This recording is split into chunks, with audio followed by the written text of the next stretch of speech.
Hello, everybody. My name is Trisha Body, and I work at the Collaboratory. Today, we are doing one of our Thrivability videos, and we are talking to John Talmage, who is over at Lee County, to talk about the Human Service Grant that has just launched this week. As you know, with our Thrivability programs, we are really looking to work on providing capacity for you as the nonprofit and the social entrepreneurs in the community, as well as any other community members.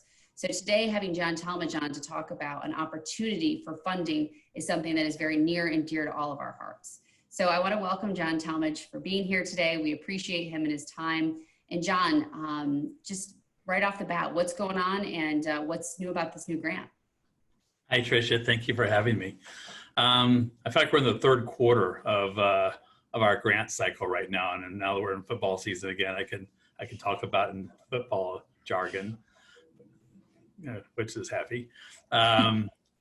So the latest grant is a grant that we've been working to make available. We've been waiting to make available to the not-for-profit community. It's a grant that ranges between $5,000 and $50,000.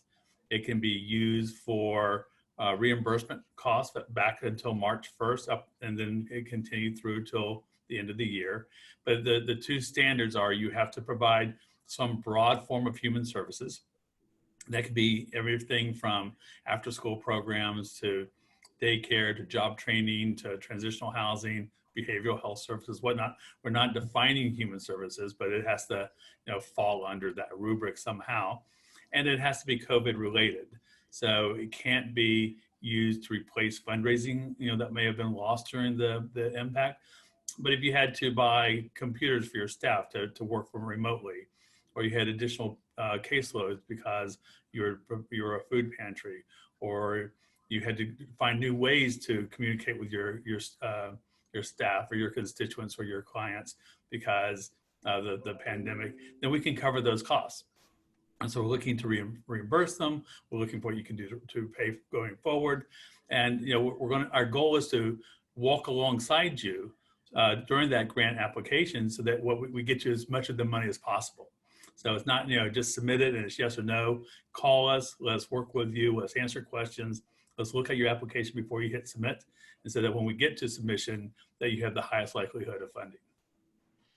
That's awesome, John. So tell me a little bit more about the funding. So if we had previously, let's just say as an example, previously we had bought all these things, we would then fill out the application, use that information, and then we would have to provide receipts of those things to get. That's right. Okay, perfect. And oh, go ahead. I'm sorry. And the applications, we're getting some very creative applications. People who are trying to retrofit their offices to make sure that when they reopen, or if they've reopened this, they can socially distance, and they can find more remote content to provide clients who have been listening to the same thing for months now. So it can be used for staff reimbursement. It can be for PPE. It can be for retrofitting, renovation costs, technology acquisition. We're trying to be as liberal as possible on how we're determining what we're defining, but each one's going to stand on its own, and each application has been different. We don't have a cookie cutter for this. So broad range is what you're saying. Being forward thinking, and is also being conservative of the things that you've already spent down on. So that's right. Awesome. So what is the kind of time period at this point? I know that you guys are open right now. Is there anything that permits you from not being able to apply because you received other LeeCares dollars? Great question. The time, we don't have a deadline for when the program's over. We've budgeted $10 million for this, so we expect that that's enough to support 300, 400, 500 organizations. But that is a good question. A good point. You can't have duplication of funding. So if you're receiving other CARES Act dollars or receiving other dollars from other municipalities or sources, to support this, you really have to we're going to really, push you to demonstrate that this is this is your only source of funding for this. We want to leverage it, but we don't want to duplicate it, because if we find that it happens and we get audited, we'll all have to repay back the money. So essentially, you can't ask for the same dollars for the same thing, but if it's something different that's for your organization, that is a possibility. That's right. Okay. All right. Perfect. Yeah, sometimes the details are what can make someone think that they might not apply. So having said that, you guys are able to answer these questions, or is it to put the application as how do you want these nonprofits to start their process to, because I know a lot of people call and they ask, I'm not sure if I qualify. Is there an option for them to talk to somebody in your office about this? Absolutely. Get your application started so you can see what the required documents are and whatnot. And then you can call me at the Economic Development Office, 533-6800. And, I'll either me or one of my staff will walk you through it, make sure that you understand what we're looking for. And you can call as many times as you want. There's not a call center associated with this. You can call our offices directly, and we'll immediately take your phone call. Awesome.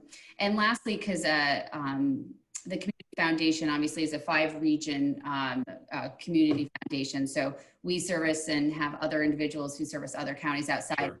What is the specifics for Lee? So do you have to have a headquarters in Lee? Like what qualifies you for the Lee specific? The programs have to be provided in Lee County. I mean, you could be a Collier-based, organization, which there are some that have services here. And we're taking applications from those, but the services have to be offered in Lee County. We can't have them cross county borders. Okay, perfect. Well, that I know that the other thing I always take a look at your FAQs. You guys do a great job of putting in there. So for people who are looking for questions on their LeeCares site, there is an FAQ on there. That's where you can get a lot of things answered. But is there anything else additionally you want to say to the community about this grant, or anything else that is kind of relative to your work? I mean, we want to spend all the money. And so it's important that we get as many not-for-profits in and started, because once you start your application, even if we close it down, we'll continue processing it for you. And we don't want just the usual suspects. We're looking for those small organizations that are more neighborhood serving as well.